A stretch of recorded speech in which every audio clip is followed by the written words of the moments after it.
We usually look at ancient religions and mythologies as a scattered collection of competing factions, a Greek pantheon here, a Judean offshoot there, separate stories with entirely separate origins.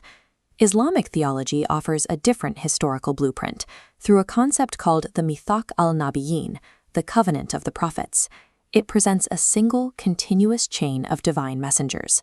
This covenant binds an estimated 124,000 prophets throughout human history, including 25 major figures named in the Quran. Acceptance of the lineage is all or nothing. Validating one prophet requires validating every messenger that preceded and followed him. Under this framework, Islam is the culmination of the oldest uninterrupted project on earth, rather than a religion that suddenly appeared in 7th century Arabia. This project is driven by intense socio-economic conflict. Across history, these prophets consistently clash with the mullah, the entrenched elite oligarchy of their respective eras. The Quran describes this recurring historical pattern as the Sunnah of God. A prophet emerges to preach monotheism and demand social justice. The elites reject him to protect their wealth. Finally, divine intervention resolves the conflict, often catastrophically. Mapping this cycle reveals the prophetic lineage as a functional blueprint for political and economic revolution against systemic inequality. We can trace this blueprint back to human origins with Adam. Unlike a concept of original sin, Islamic theology states humans are born in a state of fitra, an innate, uncorrupted purity. Adam's arrival on earth was a deliberate design. He is designated as a vicegerent, an appointed steward, meaning his terrestrial life was his primary purpose. The texts describe Adam being taught the names of all things and the skills of sowing, reaping, and baking. These descriptions align with the cognitive and technological leaps of the Neolithic Revolution around 10,000 BCE. This lens frames the Adam narrative as the biological and social birth of a civilized, abstract-thinking human being, one capable of both complex language and agriculture. Moving forward to the Bronze and Iron Ages, the Quran identifies prophets sent to the extinct civilizations of the Arabian Peninsula, specifically the tribes of Ad and Thamud. This is the excavated fortress at Shish in Oman. Prophet Hud was sent to the Ad, a society famous for the lofty pillars of their capital, Iram. Remote sensing satellites in the 1990s confirmed these ancient ruins were a complex desert civilization.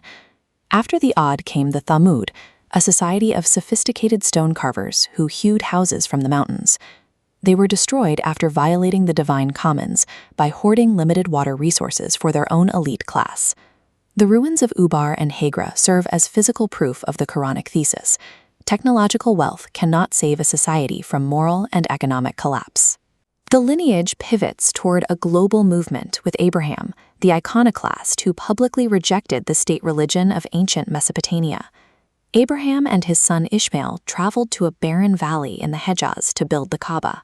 They sanctified it as a primal sanctuary for pure monotheism, a site that still draws millions today. The mummified remains of Ramesses II anchored the Mosaic dispensation in physical history. Moses transitioned the movement into a struggle for legal liberation, utilizing divine law to break the absolute power of the Egyptian pharaoh. This inscription on the Tel Dan stele validates the historical House of David. By the Iron Age, David had transitioned the prophetic mission into formal statehood and a recognized political dynasty. Jesus eventually arrived to challenge the resulting religious legalism. His mission shifted the focus toward esoteric reality, spiritual intention, and the internal spirit. From Abraham to Jesus, the covenant represents a sequence swinging between rigid, codified law and internal spirit.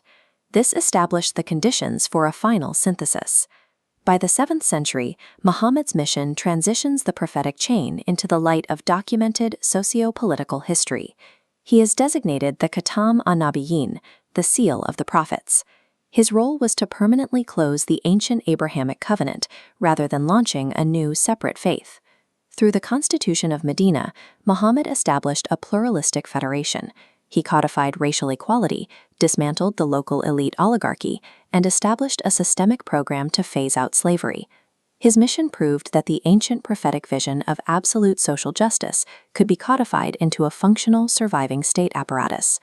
A single line connects Adam's cognitive awakening in the Neolithic era to Muhammad's social revolution in the 7th century.